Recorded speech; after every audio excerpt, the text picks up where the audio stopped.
Kumar Sri Ranjit Singh Ji, better known as just Ranji, innovator of the glance, one of the greatest batsmen the world has seen, later the ruler of the erstwhile Western Indian state of Nawanagar. I suppose it was he who, with his remarkable performances for Sussex and England, first drew the attention of the then international cricketing authorities to the future potential of Indian cricket, and indeed to India in the long run being accorded Test recognition in 1932. It's not very well known that India was supposed to make their first appearance in Tests in 1930 and in India. But the anti-British feeling in India at the time, it being one of the peaks of India's freedom struggle, forced a postponement. And so the match was held 2 years later, and here at Lord's. His Majesty the King at Lord's, where he greets the English team and the All India 11 during their only Test match to be played this year.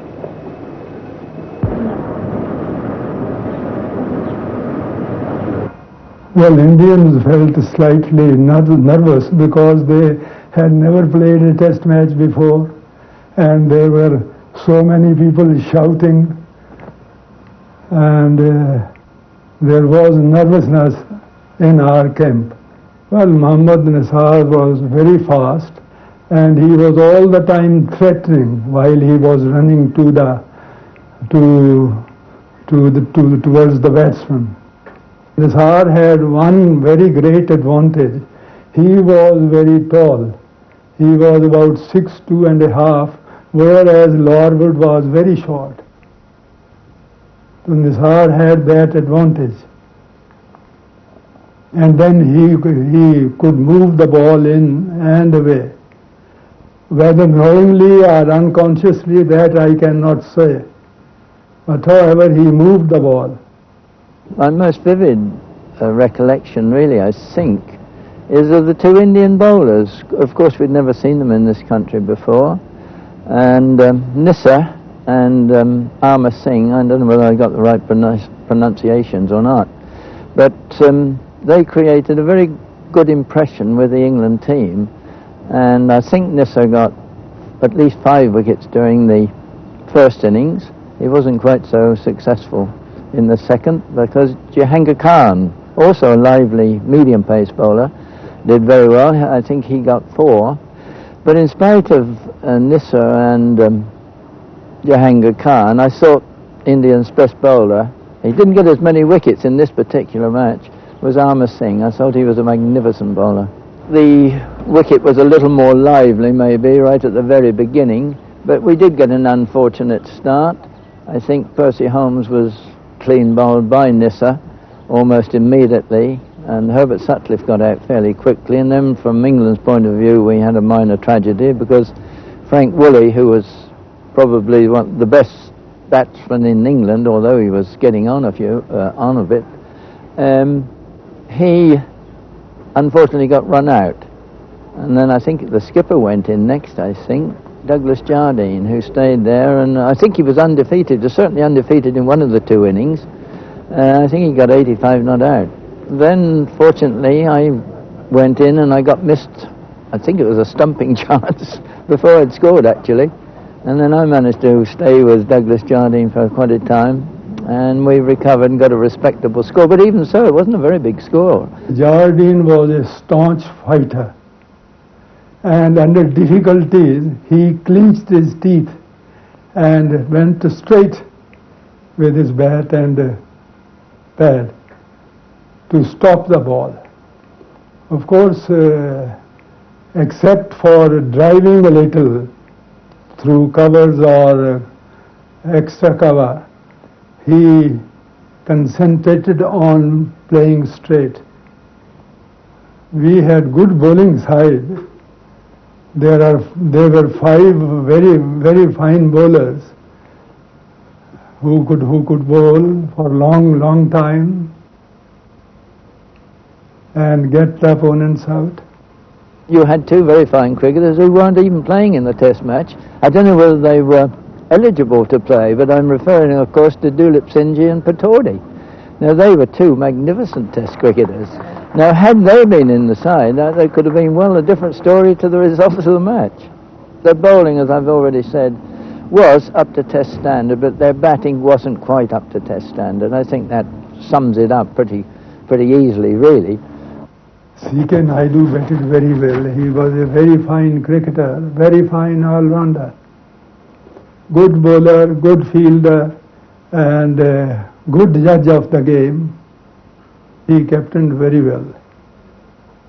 I mean, after every second over, when the fielders were moving, he stopped on the pitch and told me all the time, every second over, well, you bowl on leg and middle. You bowl on leg and middle. Give nothing away. If they want to score, let them score off you from leg and middle. My feeling all the time have been that I was a good bowler against left-handers. My ball moved away, which the left-handers did not like, and perhaps it moved at a speed which they never gauged. I told my own cricketers that I'll get two men out, Boole and Penta, because both were left-handers. Our bowling was certainly better, in my opinion, than the bowling of the English team. Amar Singh has scored his 50. Incidentally, the top score for his side during this match. India are all out with a total of 187. England win by 158 runs. Douglas Jardine then leading the recovery there for England with good support from Leslie Ames in the first innings.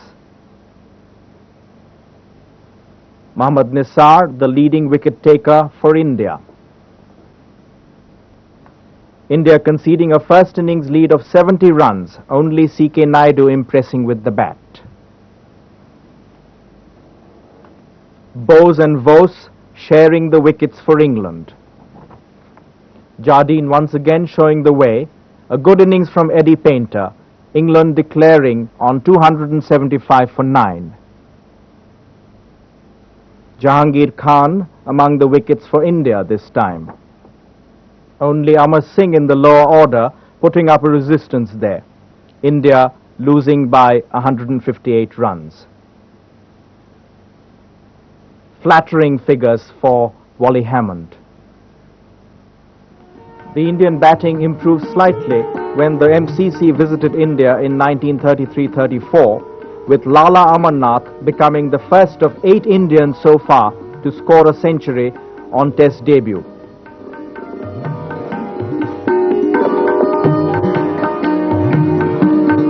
Then in 1936 at Old Trafford, Vijay Merchant hit 100 and shared in a match-saving partnership of 203 with Mushtaq Ali, who too got 100. But to lower these feats came along Vijay Hazare, who at Adelaide in 1948 recorded 100 in each innings of a test.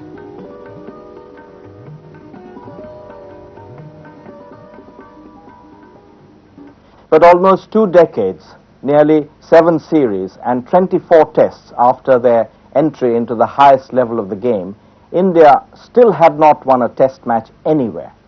In fact, the Indians were 1 down to a none too formidable MCC squad under Nigel Howard in 1951-52 when they went into the final test of that series at Madras.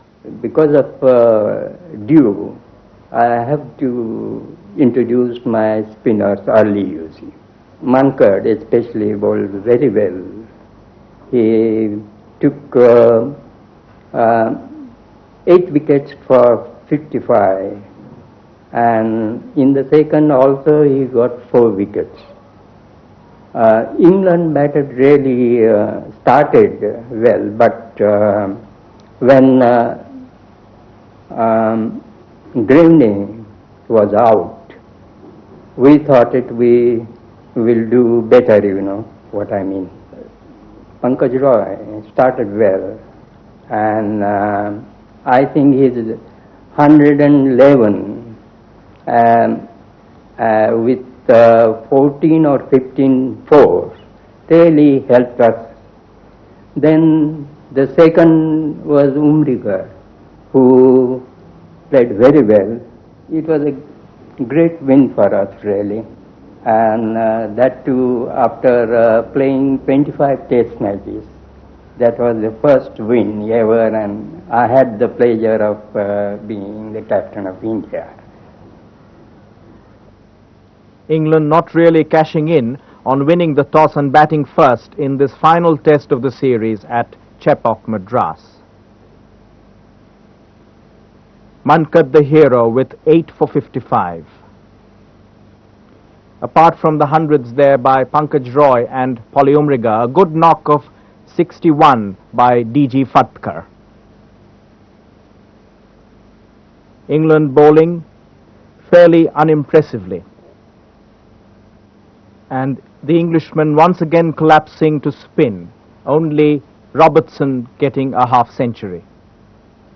And Ghulam Ahmed sharing the spoils with Mankad. In no more than 23 tests. Only Ian Botham has improved upon this feat since.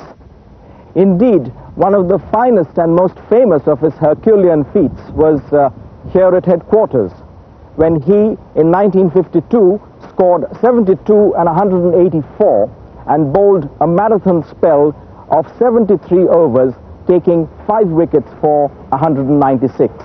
This match is widely and not wrongly referred to as Mankad's test.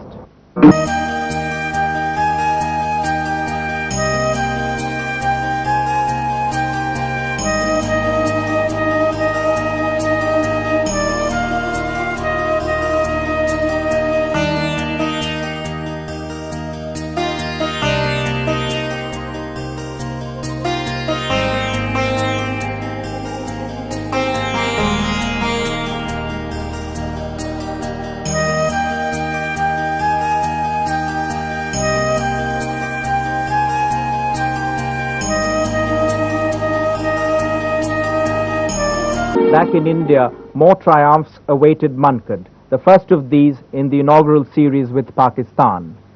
He was in a really good form, I would say, and against England as well as against Pakistan, he bowled very well.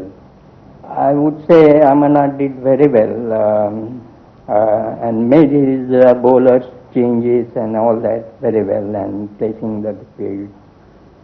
And he is always, what do you call it, a dashing captain, you see. Not a defensive, but he is always attacking. Fazil Muhammad was supposed to be the opening best bowler in the side, and Hanif Muhammad was another.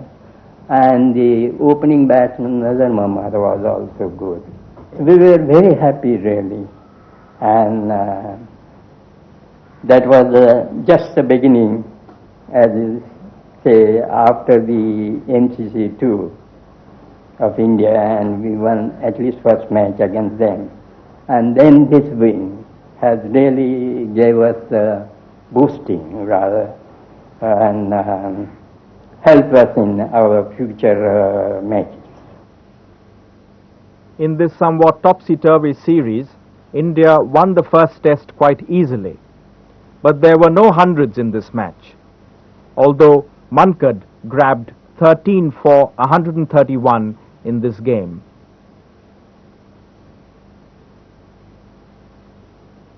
The second test, Pakistan won without much difficulty, with Fazal Mahmood the star with match figures of 12 for 94.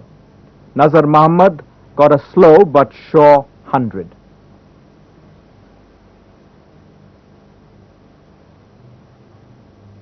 Finally, in the third of this 5-test series, India re-emerged on top and by virtue of it took the rubber 2-1. Hazare coming back to the side with 100 and Hanif getting a very good innings of 96 there. In 1956, Mankad and Roy got 413 runs for the first wicket against New Zealand. Then in 1958, Subhash Gupte took 9 wickets against the West Indies. But even after more than 27 years in Test cricket, India still had not beaten a full-strength side from any of the then major cricketing nations, namely England, Australia, or the West Indies.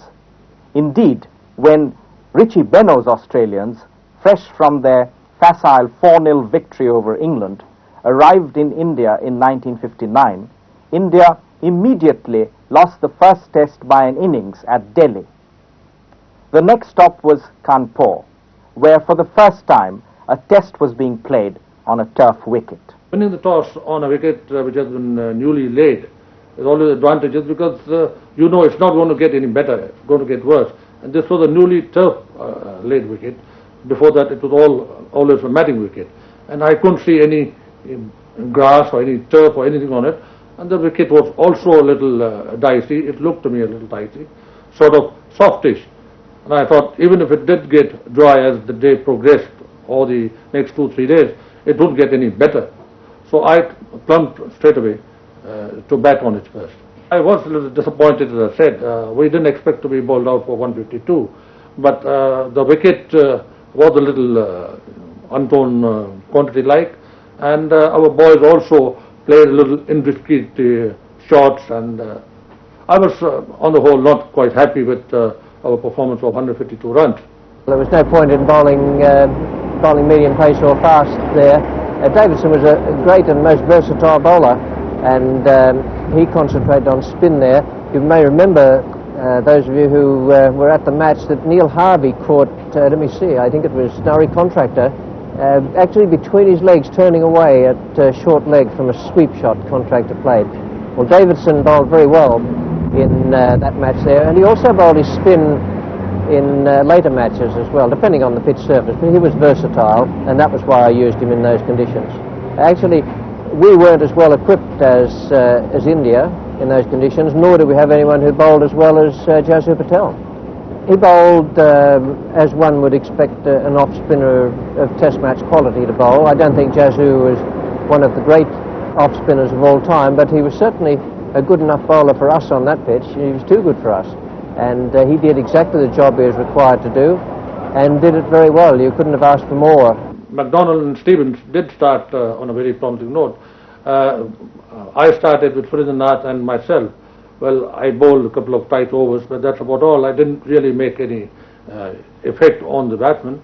So I brought on Jasu Patel, who initially did not really bowl a perfect line, but once he got into the groove, he was supported by Paulie Umigarai, put on Paulie at the other end, and he started to pitch a nice length. He beat the batsman a couple of times, and that's how, when he started striking, he really struck well. He was turning, but I wouldn't say that much. The ball was not coming onto the bat, the ball was keeping a little low, and he was, Jasu Patel has got a slightly defect in his wrist. He bowls more with his elbow and not with the wrist as such. It wasn't quite perfect. The Australians were sort of getting confused with the straight one and the one that was coming away, coming into the batsman. And they were playing back to be on the safe side and getting beaten in the bargain, either getting bowled or LBW. If there was any form of panic or nerves about it, it was induced by the excellent bowling from Jasu Patel. And I also remember, a long time ago though it was, that the Indian fielding was quite brilliant. So I think those two things combined add up to far more than any panic that might detract from the merit of Jasu Patel's performance. He was terrific in that game. And luckily for us, everybody chipped in, with Nari Contractor making a useful, as a matter of fact, that was the highest, 74 of the match. He got with useful contributions from Nadkarni, Borde, Ramnath Keni. They all chipped in, and we put up a sizable score of 291, giving them 225 to chase. And on the last day, the fourth and fifth inning, fourth inning. Once we had got Harvey and O'Neill, it was more or less curtains for them. And Paulie Umrigar, as I said, he was also bowling a tight length, and he got both these wickets of Harvey and O'Neill. And there was nothing else thereafter. It was only a matter of time when the rest of the wicket would fall. I would say it was a remarkable performance by any standards, on any kind of wicket by any bowler, let alone Jasu Patel against Australians. And this Australian side was no mean side. This was one of the strongest sides ever that was ever sent out of Australia. And I think performances such as Jasu Patel's 9 and 5, 14 wickets, is a fantastic performance. India batting poorly after winning the toss. The highest score there only 25 from Bapunath Karni. Davidson, the chief wrecker, Richie Benaud also among the wickets with his leg spin. In reply, McDonald 53, Neil Harvey 51, and a good innings lower down from Davidson 41. And there the famous figures of 9 for 69 from Jasu Patel. Nari Contractor playing a crucial knock of 74 in the second venture. Useful contributions lower down in the order. Davidson capturing 12 wickets in the match, 7 in the second. Finally, Australia crumbling for just 105 in the final innings. Umrigar this time chipping in with 4 for 27. However, despite that creditable showing, India completed all but 3 decades in Test cricket without a single series win against any of the more established teams in Test cricket. In fact, even against another slightly second-string MCC party under Ted Dexter in 1961-62, India no more than drew the first 3 tests of that series. In the second test match at Kanpur, I walked up to the chairman of the selection committee, Mr. Vijay Hazare, when other members of the selection committee were also present, and said, "Dada, I want one assurance from the selection committee, and that is this, that if I as a captain come and report to you that a particular individual is playing for himself and not playing for his country, then, and I don't want him in the side, the selection committee will view this in the right perspective and stand by me." Calcutta wicket was good. They were 170, 180 odd for 5, I think, and it was lunch on the 3rd day. And we had to have a breakthrough. Things were going England's way, and the new ball was due. I consulted all my seniors and my chairman of the selection committee, and all were of the opinion that we should take the new ball.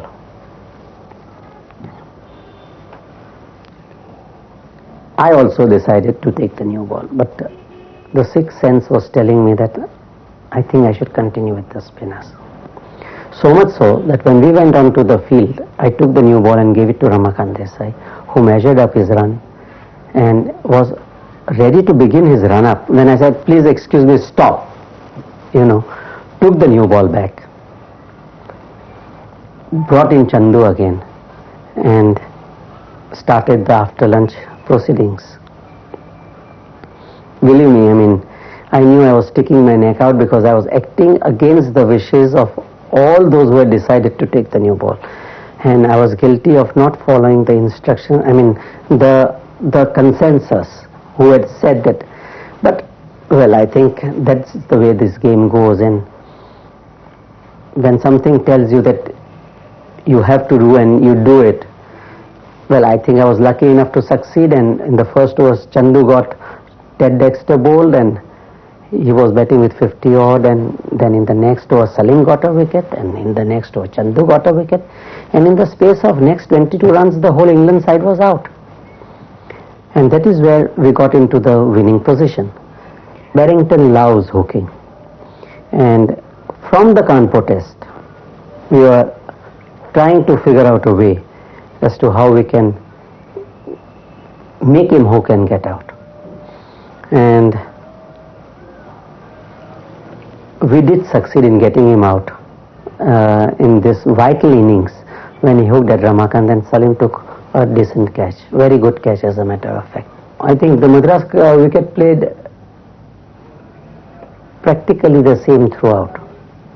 Highest number of runs was scored in the pre-lunch session in the series in this particular test match. I think once even Jai scored a few runs, but even after Jai got out, when Nawab came in, I mean, the tempo was maintained, and I think we were 130 or 40 odd before lunch. And that set the tempo. And as I said, everyone took up the cue from there, and everybody played as if we wanted to win. And once again, having got the score in good time, we were in a position to dictate the terms to the MCC. Chandu got Ted Dexter out thrice, clean bowled. He practically yogged him leg stump on all the occasions. You know what I mean? When you get a thing like this working for you, it is a very, very big plus. I mean, I had no hesitation to throw the ball to Chandu. Immediately Ted came into bat. I think it was the inner realization in each and every player that this is a better way of playing cricket than what they did before. See, it's like this. No tiger is a man-eater till he has had his first prey. And whether we like it or not, India had not tasted what it feels to win. Having tasted the blood, I thought the inner confidence came into our side that, well, we are no inferior to our opposition that we are playing. And it is this inbuilt confidence which I think matters in success and failure. If you dub yourself that with the feeling that you can't win, you can't win. And it is the taste of victory, I think, that changed the attitudes and gave the feeling that we can do it. And so India came into their own in that fourth test at Calcutta. Batting first, they got a good total of 380, and from then onwards they were right on top. Towards the end, Durrani and Borde bowled marvellously with their left arm spin and leg spin respectively. In the final test at Madras, Patodi got a maiden 100 in only his third test appearance, and from then onwards India were again holding the whip hand, eventually India winning by 128 runs. One of the heroes of that series against England was Vijay Manjareka, one of the best batsmen India have produced. Then Farooq Engineer blasted to 100 almost before lunch at Madras against the West Indies in 1967. Next to hit the headlines was Mansur Ali Khan Patodi, first with a fighting 100 at Headingley in the summer of '67.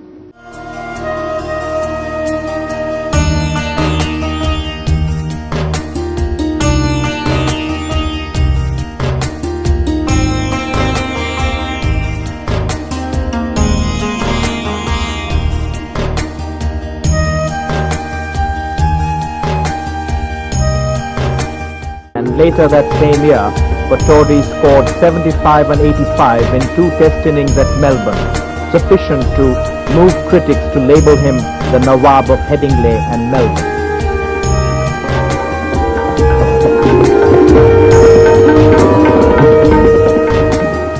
As the series progressed, we tended to get more confident and do better. In fact, we should have won the last test at Brisbane, which we lost by about 25 odd runs, if I remember correctly.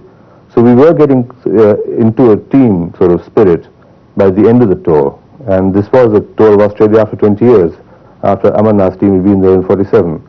So a lot of things were strange to us. Nobody had been there before, And it took time for the team to settle. And by the time we got to New Zealand, I think we all knew pretty well what we had to do. Was it also a factor that New Zealand weren't as strong as the Australians that helped you to do better? I think that was certainly one factor. And the other more important factor was the fact that we now came on wickets which were slower, a little spongier, and gave much more purchase to our spinners than the Australian wickets, which were a bit harder. And throughout that New Zealand series, the spinners really did themselves very proud. And I think a number of catches were taken, more catches than perhaps during any other 4 Test match series. So we improved our fielding. As we went on with our confidence, it also improved. So, to look back on that first test at Dunedin, and it happened to be India's first ever victory abroad, what would be your main memories? I think what comes straight to mind is Ramakant Desai's innings with a broken jaw. He has always been a very tough player, but this was a remarkable effort, and the way he played the innings gave us a lot of confidence, a lot of hope, and apart from the fact that Michael Dowling also got a very good 100, we realized that if we did play to the best of our ability, that we were quite capable of beating New Zealand. And we also had some fine performances from Wadekar and Prasanna. Yes, Wadekar came into his own on those slow wickets. He found the harder wickets in Australia, where he tended to play slightly across the line of the ball in the off stump. He was getting caught behind and missing and playing a sort of bane of a left-hander anyway. And one or two of our other main batsmen didn't score as heavily as one expected in Australia. But on these slow wickets, people like Rusi Surti, Wadekar and so on, they came into their own and did pretty well. And what about Prasanna? Prasanna again found, well, he couldn't get many LBWs, which annoyed him, but he found that he could turn the ball more. He'd bowled magnificently in Australia also with a limited onside field. And here he got more purchase, more turn, didn't have the same class of batsmen. They would tend to lunge forward or to heave. So we basically put 3 men close and 3 men in the deep. So either they were caught bat, or if they heaved, they were caught on the boundary line. But having won that first test so comfortably, you immediately went on to lose the second one. Why was this the case? I think it was just one of those things. I can't explain exactly why, but we knew in our minds that by the time the first test was finished that we intended to win the series, and we stood a very good chance. It's just one of those things. We went on to win the other 2 test matches reasonably well. We call it an aberration of some kind. Perhaps we were not as professional as we should have been. But overall, the series was very, very satisfactory. And apart from the fact that Prasanna, Wadekar and Surti did well, and you also mentioned the fielding, what was the cohesion like in the team performance in general? I think you'll find that any team which is winning tends to be fairly cohesive. It was more of a problem in Australia, where you were losing, that one had to tell the boys to keep going, not to lose heart.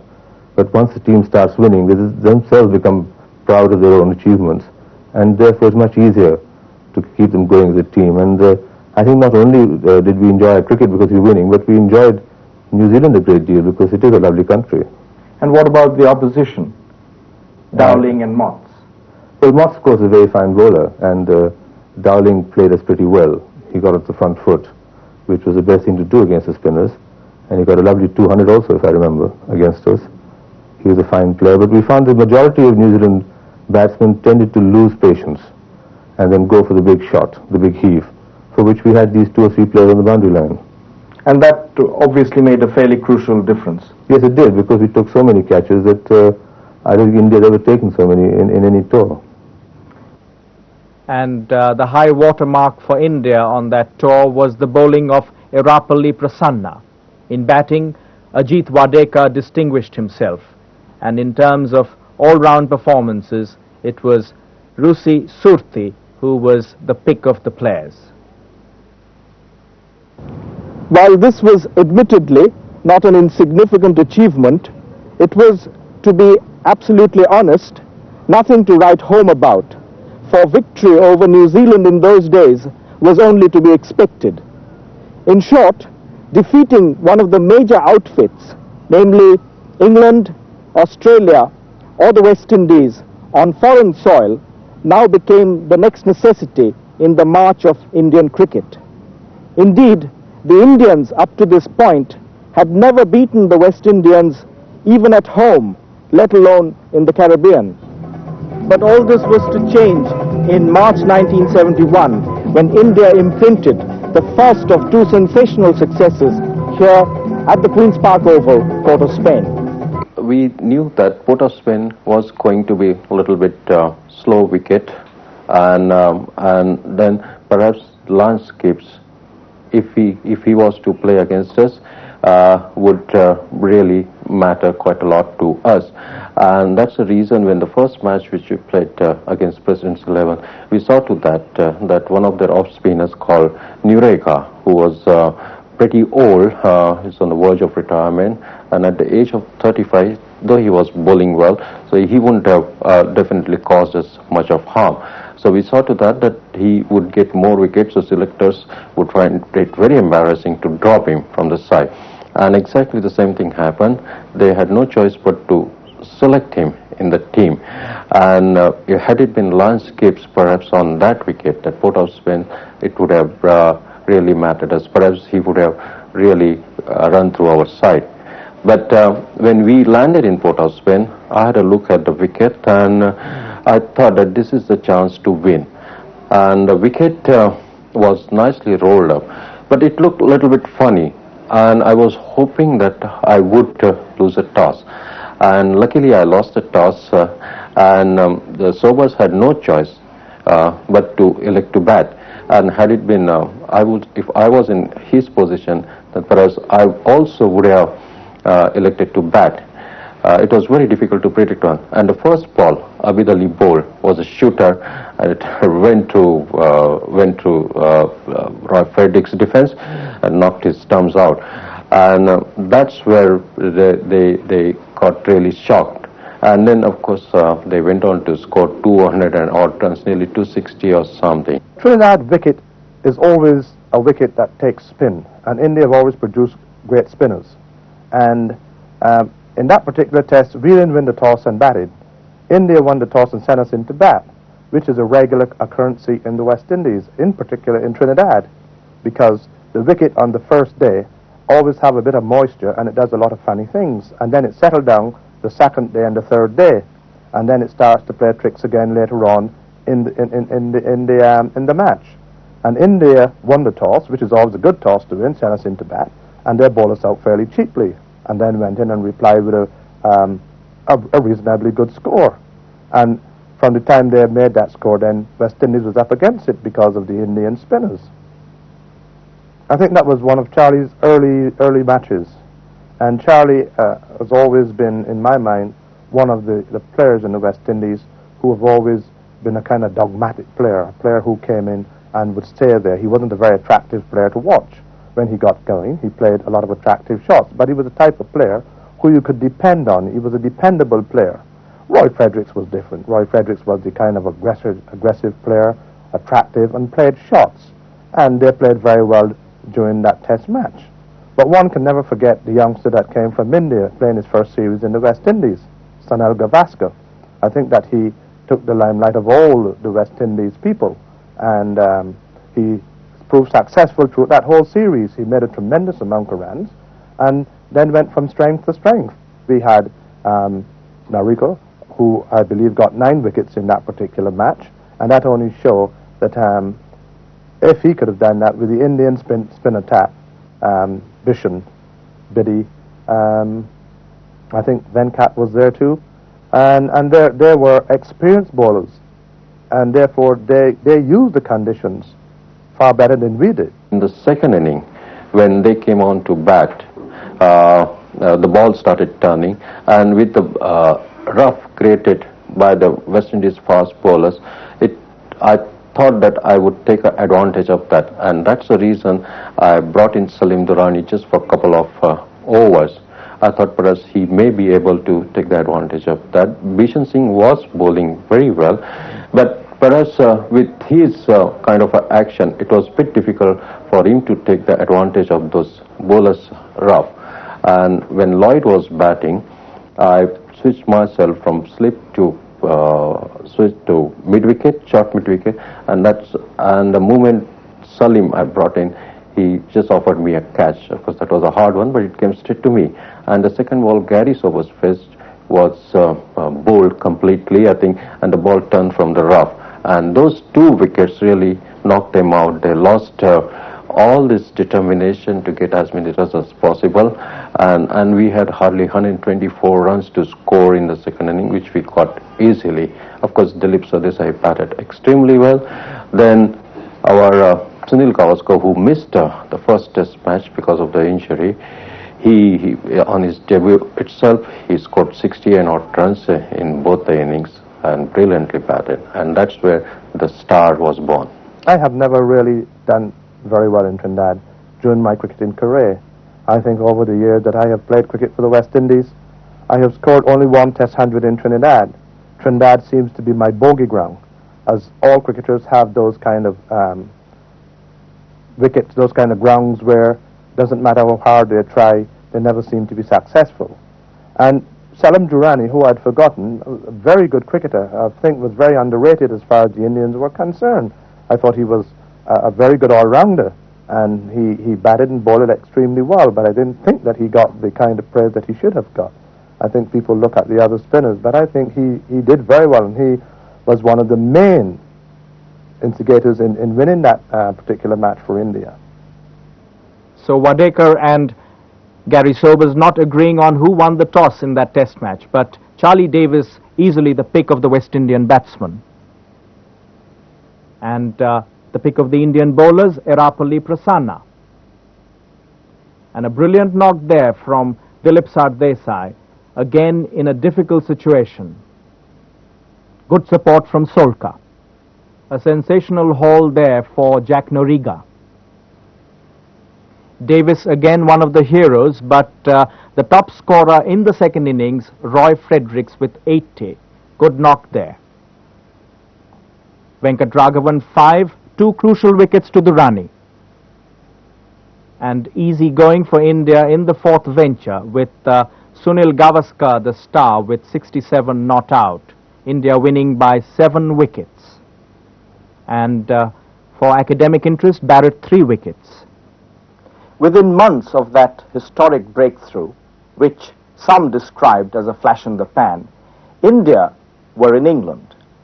Here, they obtained an honourable draw in the first test, a less distinguished one in the second, and so it was all or nothing in the third and final test at the Oval. English batting is entirely different than the West Indies batting. They've got a professional approach. They have very good defense. They go very methodically.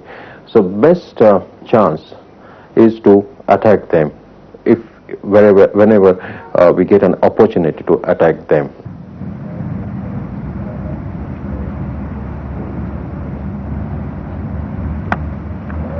It's a jolly good blow. It's a 6, a magnificent blow over long off.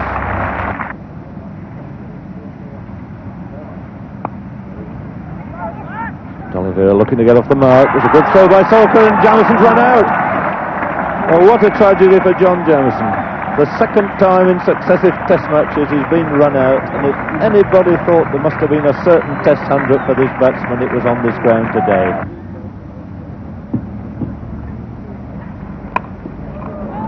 Hit it away on the leg side. It was a bit of a slog, but he's middled it and he's hit it for 6.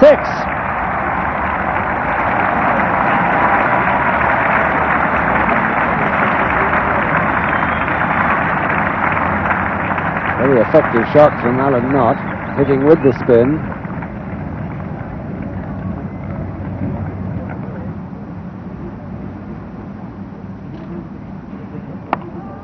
It's a magnificent stroke by Hutton. 4 runs. Really handsome off drive.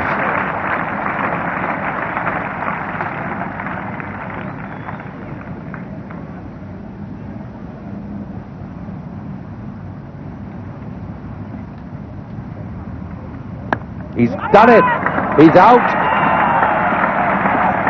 Portly bowled Solka. Now Derek Underwood from the Vauxhall end coming into Wadekar. One got away with the spin over mid-wicket.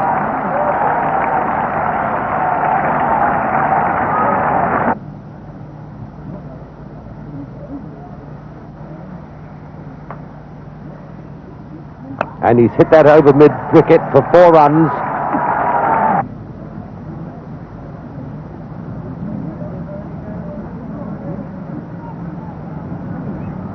Oh, it's bowled him. And it turned. Pushing forward and the leg stump knocked out. Sardesai bowled by an off-spinner from Ray Illingworth. And so it's not to be a 100 partnership. The 3rd wicket down. Sardesai out for 54.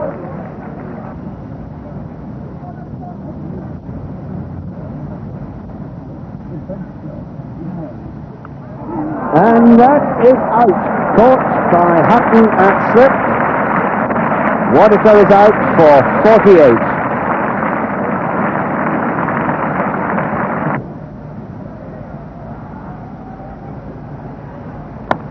And he's found the gap. And that looks like 3 runs too. And that brings Engineer to his 50.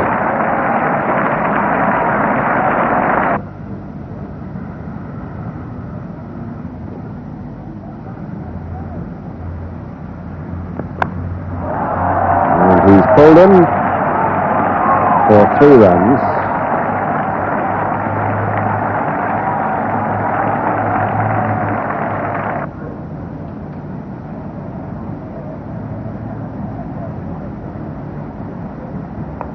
Off the edge, and it's caught, beautifully caught at second slip by Fletcher.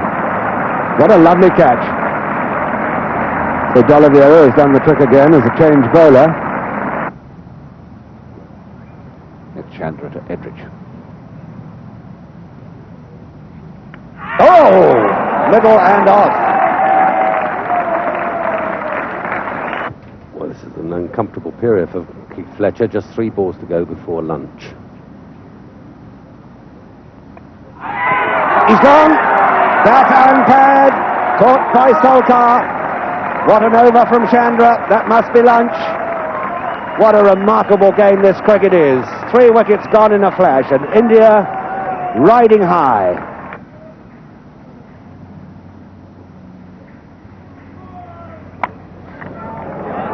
Well, it's gone up in there, and it should be a catch. And very easily and comfortably taken by a substitute fieldsman, Jayantial. Never in any trouble at all. But trouble now for England with Basil D'Oliveira falling with a score at 49. Looking to hit Venkat over the top, bowling without anybody on the fence, but much too high.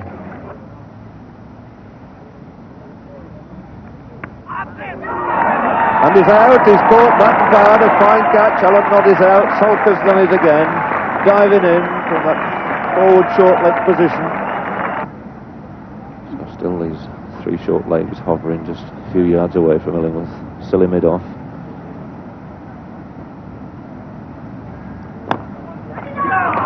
And he's caught and bowled. Full toss, driven straight back at Chandrasekhar.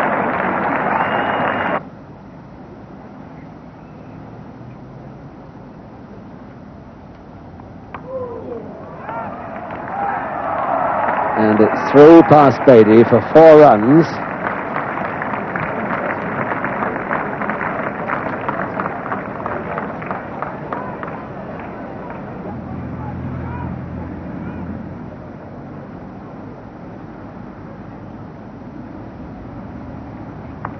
Oh, he's out! Oh, what a good catch! Venkat at slip, and look at Chandra. What a day! What a day for India!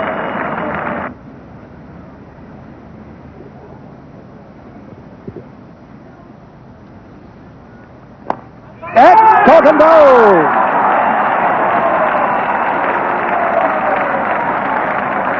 Just as the England captain went, so now John Snow. Caught and bowled, chipping the half volley straight back. 2 wickets in the over.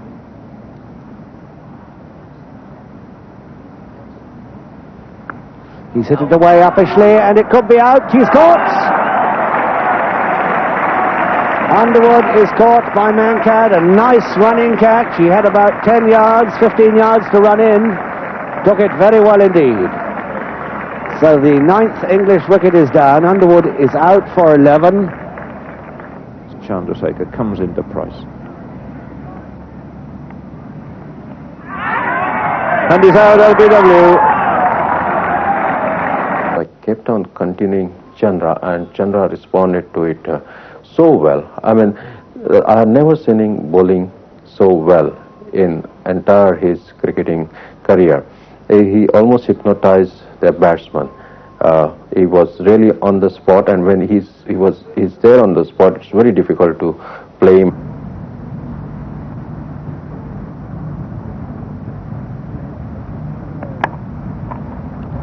Coming through for eight single. Good turn is out. Wadekar run out. And really, that was a wicket thrown away by the Indians. Absolutely no need for them to take it again. Superb throw by D'Oliveira, right over the top. Just the one slip, that's the limit off now. Certainly tossed high, and a brilliant catch there by Alan Knott. And that slow bowl paying really good dividends. Changed his tactics, tossed it upturned, and he's got the wicket. Vital wicket, of course. Sardesai out for 40.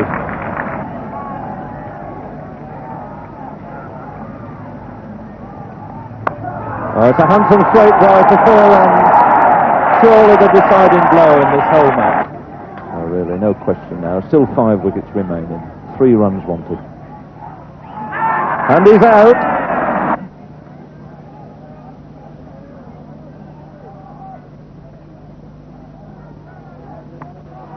He's cut that away, and that's going to be it. It's going through for the boundary. Nobody bothering to chase it. Abid Ali cutting Luckhurst away for 4 and giving India victory here in the Oval Test match. 174 for 6. A victory to the touring side by 4 wickets. I was fast asleep when Abid Ali scored a winning stroke, and that shows how confident I was.